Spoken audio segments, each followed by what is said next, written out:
Everyone, Jim Mock, I'm the Dean of the College of Pharmacy, and it's my pleasure to welcome you all here, and especially the governor and the legislators and all the dignitaries and guests. On behalf of the leadership of the University of Illinois system, UIC and UI Health, thank you for being here. Some of our leadership is at a Board of Trustees meeting, so they send their regrets for not being able to attend today.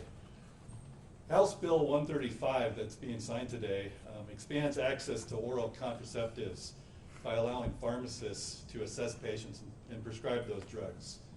Better access to contraceptives is an important health equity issue and a problem that UI Health is dedicated to solving. We really want to thank the state legislature and the governor for addressing this important issue. And it's very appropriate that the bill is being signed in this building where a majority of pharmacists practicing in the state of Illinois have trained. Like the extraordinary role that pharmacists and pharmacy students played in the response to the pandemic, this bill is another example of how pharmacists can be better utilized to serve the healthcare needs of the people of Illinois. And the UIC College of Pharmacy, which is ranked number 7 in the country, is dedicated to preparing future pharmacists to do the same. UIC is a primary educator of healthcare professionals in Illinois and also the leading academic institution for the discovery and development of new drugs, including the new contraceptive medication, Phexxi, which was discovered in this building and entered the market last year. In fact, women's health is a major focus of our research here, making today's event even more apropos. So without further ado, let me introduce J.B. Pritzker, the governor of the state of Illinois. Well, thank you very much, Glenn. I want to express my gratitude to the UIC College of Pharmacy. You heard Glenn say something very important for people to remember, that the majority of pharmacists in the state of Illinois were trained right here. That's an important marker. We're at one of the great institutions in our state, and I'm really appreciative of the opportunity to make this announcement today right here. This is one of the longest running and best colleges of pharmacy in the entire nation, and we're proud truly in the state of Illinois to have an institution of this high caliber. It's fitting that we're here because this legislation that I'm signing into law today makes Illinois one of the first states in the Midwest to provide birth control over the counter, making contraceptives all the more accessible and affordable in our state. I want to recognize the bill's sponsors who are standing behind me, Senator Melinda Bush and Representative Michelle Mussman. I want to thank them for leading the charge. Thanks to you, more Illinoisans will have more control over the most personal decisions of their lives.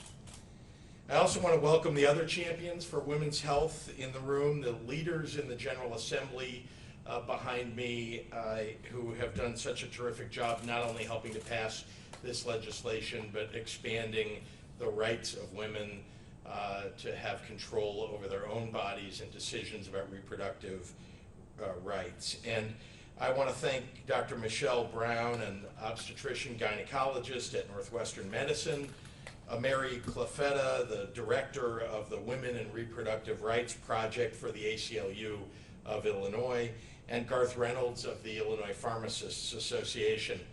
Right now in Illinois and in most states, a woman looking to access birth control has to navigate a maze of requirements, hunting down a doctor or a clinic, finding an appointment time that works for them and or for their time working at school or working at their place of work or going to school, accessing transportation to get where they need to go, finding a babysitter to watch the kids while she's away, all to eventually still have to go pick up their pills at the pharmacy staffed with skilled medical professionals. Not to mention hundreds of thousands of Illinoisans live in contraceptive deserts where there isn't even reasonable access to a health center in the first place.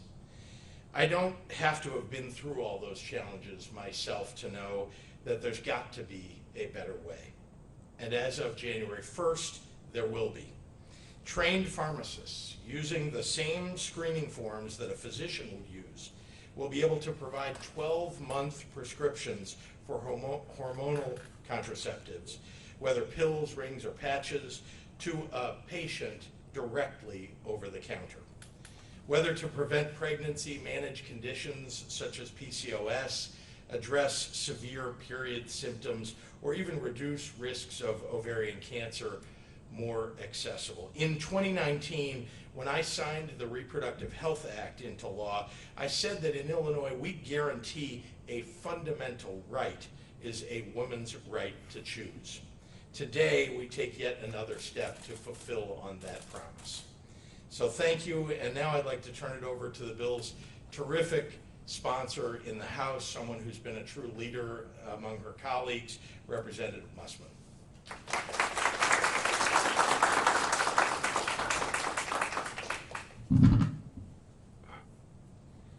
I want to thank Governor Pritzker for being here today and for making this bill a priority. Without his support, we would not have been able to pass this year, and I do want to make sure that he's properly acknowledged for that.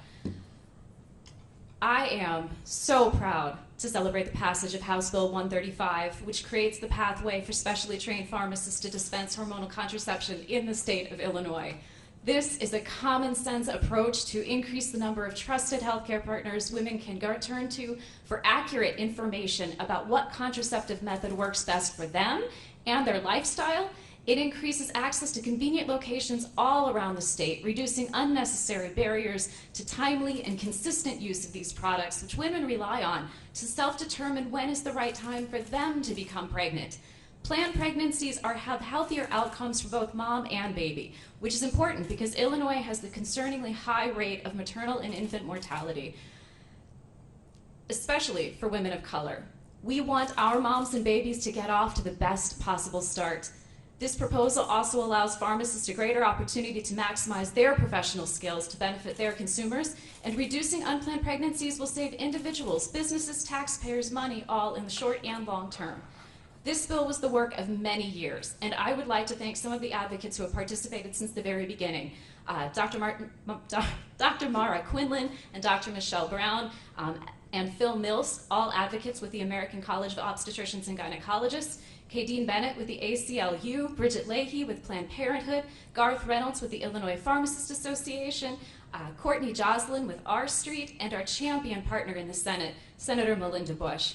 My thanks also again to the governor and his staff, all of our state agencies, and the insurance companies, all partners who stepped up to help negotiate complicated details needed to make this bill a reality. And I also want to acknowledge and thank all of my colleagues, the women of the Illinois House, who have been champions and supporters all this way, and who came out to support us here today. And with that, I would like to introduce my colleague and our champion in the Senate, Senator Melinda Bush.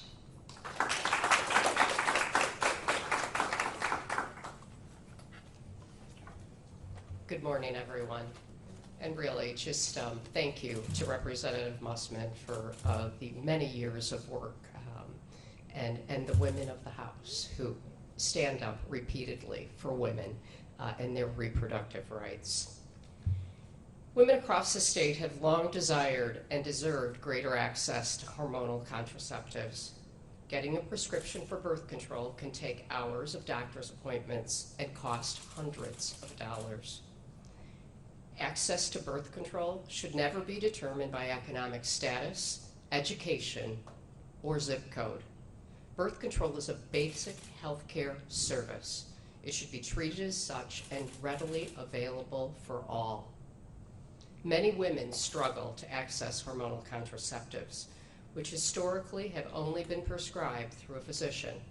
I'm sure we all have a friend, a sister, a mother who face this battle head-on.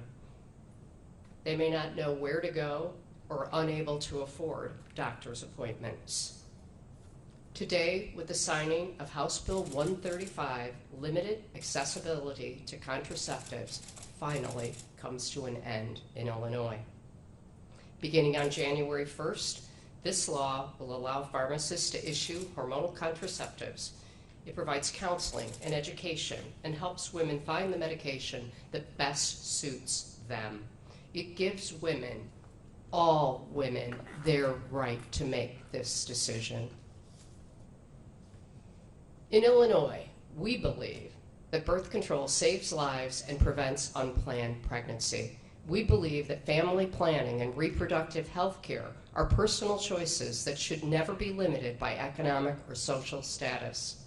I want to thank my colleagues, particularly Representative Mussman, and all these amazing women in the House that fight for women and everyone else in this state every day, and Governor Pritzker for helping us take this stride towards creating a more equitable healthcare system through providing greater access to contraceptives.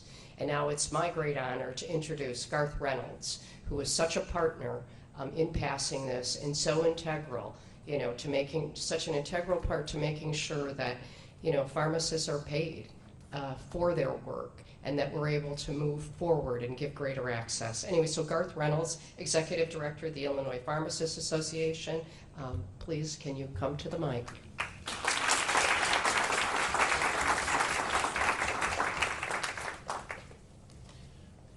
Thank you, Senator Bush. Thank you, Governor Pritzker, and also thank you to Dean Schumacher for hosting us here at the College of Pharmacy. I just want to take a quick moment to recognize the level of patient care, sacrifice, and dedication that all Illinois pharmacists, technicians, and student pharmacists have provided during the pandemic, especially in ensuring continuance of medication regimens and the administration of the COVID-19 vaccines and related immunization care. Thank you for your service. Thank you for the leadership of Representative Mussman and Senator Bush. House Bill 135 is the culmination of many years of interdisciplinary advocacy and support of healthcare provider and patient advocacy organizations working together. This bill fully utilizes pharmacists, who are the most accessible healthcare providers, in expanding access to ensure women are empowered in having access to effective preventative options for contraception. Pharmacists are engaged in their communities, and they are looking forward to providing this essential access to care and addressing healthcare disparities and inequities that exist in our state. So Governor Pritzker, the pharmacists of Illinois, thank you for entrusting us to provide expanded scope of patient care during the pandemic and the trust that you are enacting today with House Bill 135. We look forward to your continued leadership and partnership in the advancement of patient care delivery and outcomes for Illinois. Thank you. And now it is my pleasure to introduce Omri Kalfetta with the ACLU of Illinois.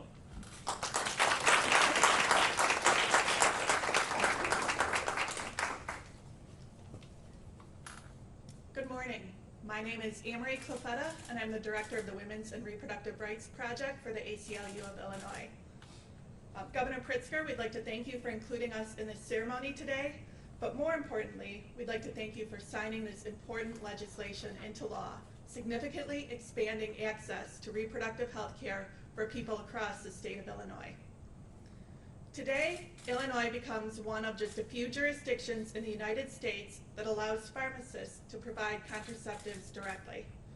We know that nearly 2/3 of women between the ages of 15 and 49 in this country use contraceptives, but their ability to access this basic reproductive health care is under attack.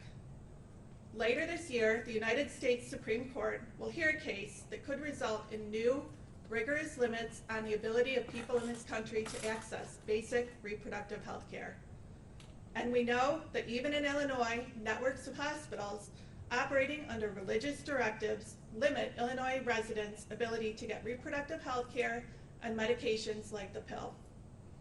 This new law cuts through these efforts to limit basic care, and instead expands the ability of people in Illinois to find contraceptives as close as their local pharmacy. Today is a victory for those across our state who simply seek the autonomy to decide if and when to start a family. I can't help but think today of our client, Darylyn Lee. When Darylyn went to her local physician to get contraceptive care, she was refused that care because of the religious beliefs of the healthcare provider, and she was lectured and shamed about how all women should want to be mothers. Mr. Governor, Representative Mussman, Senator Bush, the next Darylyn Lee will be able to go to her local pharmacy at an hour that might be more convenient than a doctor's appointment and get the health care that they want. That's good public policy and it's good health care policy. Thank you very much. And it's my pleasure to introduce Dr. Michelle Brown.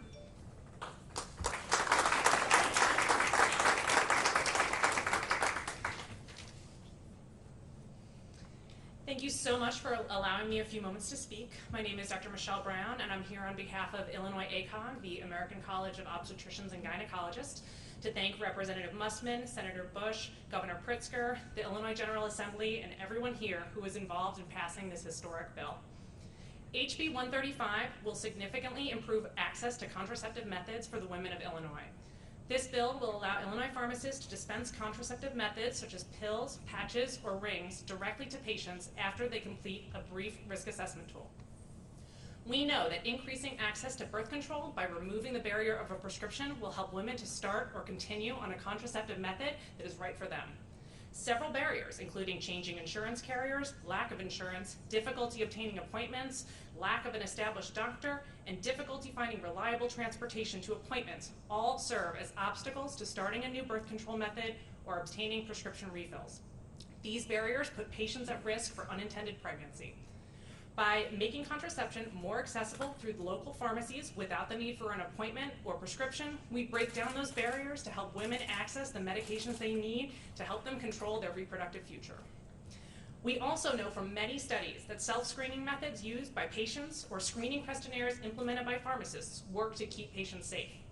These studies reinforce what we know to be true, that women know their own health, and we can arm them with the correct decision tools to enable them to make decisions that will keep them healthy and safe. Illinois continues to pass legislation that demonstrates that they trust women to decide what's right for them in all aspects of their reproductive life, and for that I am so grateful. 16 other states and the District of Columbia have paved the way to demonstrate the success of this type of legislation. I am so thrilled that our state of Illinois now has similar access for our most vulnerable patients. I want to sincerely thank Representative Michelle Mussman and Senator Melinda Bush for being tireless champions for women's health in our state. They have worked with Illinois ACOG for over 5 years to craft the language of this bill. They have been constant advocates for this legislation, introducing it session after session. Representative Mussman refused to compromise on the integrity of the bill's core tenets, despite vocal opposition in many forms. She was committed to bringing a comprehensive contraceptive access bill to the women of Illinois, and due to her tireless dedication, this day is finally here. Thank you, Representative Mussman and Senator Bush, for all of the work you put to make this day a reality. I also wanted to send a huge thank you to Dr. Maura Quinlan, our Illinois ACOG Legislative Chair, and Phil Milsk, our ACOG lobbyist, for all the work they put into making this bill a reality. They were both unable to be here today, but I know they are thrilled to celebrate this extraordinary achievement. I am so honored to work as an OBGYN in a state that reinforces the importance of women's health and trusts women to make decisions about their reproductive lives. Thank you to everyone here for your commitment to the health, safety, and future of the women of Illinois. And now it is my distinct honor to introduce Governor Pritzker, who will come up and now sign the bill.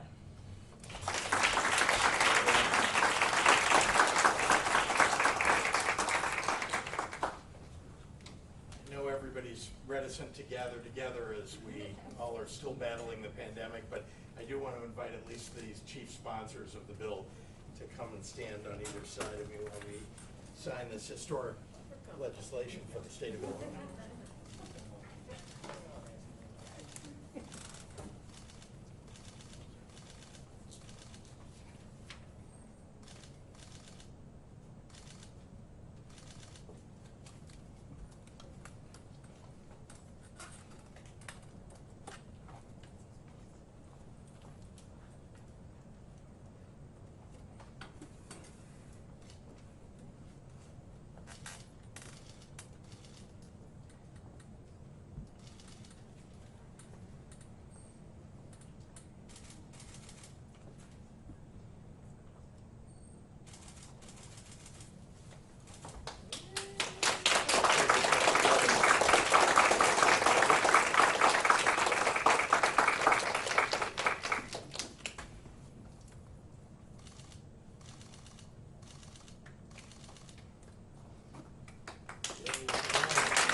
Appreciate you.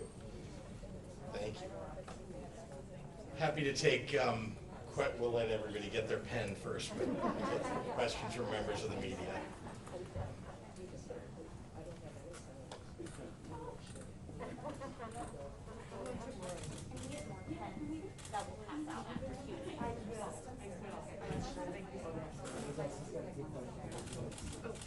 And you may need to take questions too. That's the chief sponsors. Anyway, happy to take questions from members of the media. Mary. Thank you, Governor. And I actually have to go to off topic if you don't mind. There were 3 mass shootings overnight, 27 shot in 8 hours. Yeah. The Attorney General, Merrick Garland, is on his way here today. What about the state? What's your role? What are you planning to do? What else can be done? So I'm very glad that the Attorney General is here today, and we've been coordinating through our state police with the U.S. Attorney's Office and therefore with the Attorney General's Office to make sure that we're doing everything we can to interrupt the flow of guns that are coming across the border from our neighboring states, which have less stringent gun safety laws on the books.